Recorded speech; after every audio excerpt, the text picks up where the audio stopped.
नमस्कार दोस्तों, मैं आपका दोस्त विवेक फौजदार एक बार फिर नई कहानी के साथ। तो चलिए शुरू करते हैं। महाभारत में सबसे शक्तिशाली और वीर योद्धा कौन था, आइए जानते हैं। महाभारत का युद्ध द्वापर युग में हुआ था, जिसमें कई लाखों करोड़ों लोगों ने जान गंवाई है और कई सर्वोपरि महारथियों और महान योद्धाओं ने भी अपने प्राण गंवाए थे। महाभारत में अर्जुन, कर्ण, अश्वत्थामा, द्रोणाचार्य, कृपाचार्य जैसे कई वीर योद्धाओं के नाम आपने सुने होंगे।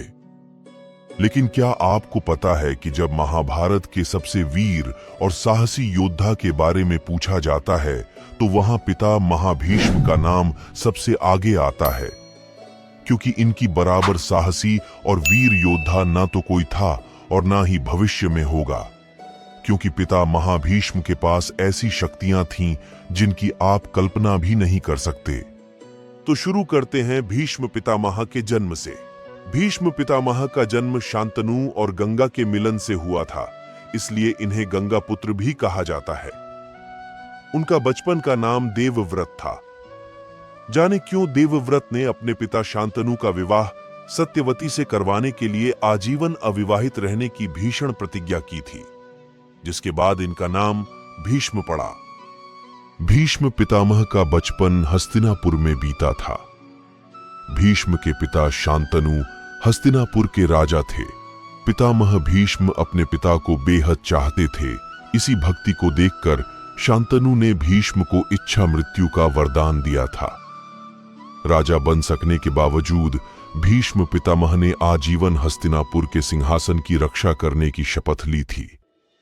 पितामह भीष्म को शिक्षा परशुराम जी से मिली थी।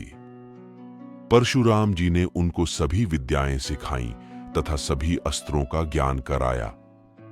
भीष्म पितामह को संसार के सभी अस्त्रों का ज्ञान था, यहां तक कि ब्रह्मास्त्र, जो कि एक वार छोड़े जाने पर संपूर्ण विश्व को समाप्त कर सकता था। पितामह भीष्म की शक्तियों का सामना महाभारत में उपस्थित कोई भी योद्धा नहीं कर सकता था। उनमें इतनी शक्तियां थीं कि वे कुछ पल में ही संपूर्ण महाभारत युद्ध को समाप्त कर सकते थे।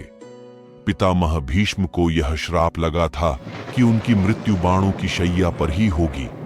भीष्म ने हमेशा सच्चाई का साथ दिया, लेकिन जब कौरवों ने छल से जुए में पांडवों से हस्तिनापुर की गद्दी छीन ली तो पितामह भीष्म ने कौरवों का ही साथ दिया, क्योंकि उन्होंने हस्तिनापुर की राजगद्दी की सुरक्षा करने की शपथ ली थी, जिसके कारण वे पांडवों के विरुद्ध लड़े थे तथा किसी भी पांडव में इनका सामना करने की शक्ति नहीं थी। पितामह भीष्म में इतनी शक्ति थी कि वे सभी पांडवों का सामना अकेले कर सकते थे। भीष्म पितामह को यह पता था कि वे बुराई की ओर से युद्ध लड़ रहे हैं, इसीलिए उन्होंने ऐसे किसी भी शास्त्र का प्रयोग नहीं किया जिससे किसी भी पांडु पुत्र को हानि पहुंचे। फिर भी पांडवों को यह युद्ध जीतना असंभव लग रहा था, क्योंकि अकेले पितामह भीष्म हार ही नहीं मान रहे थे।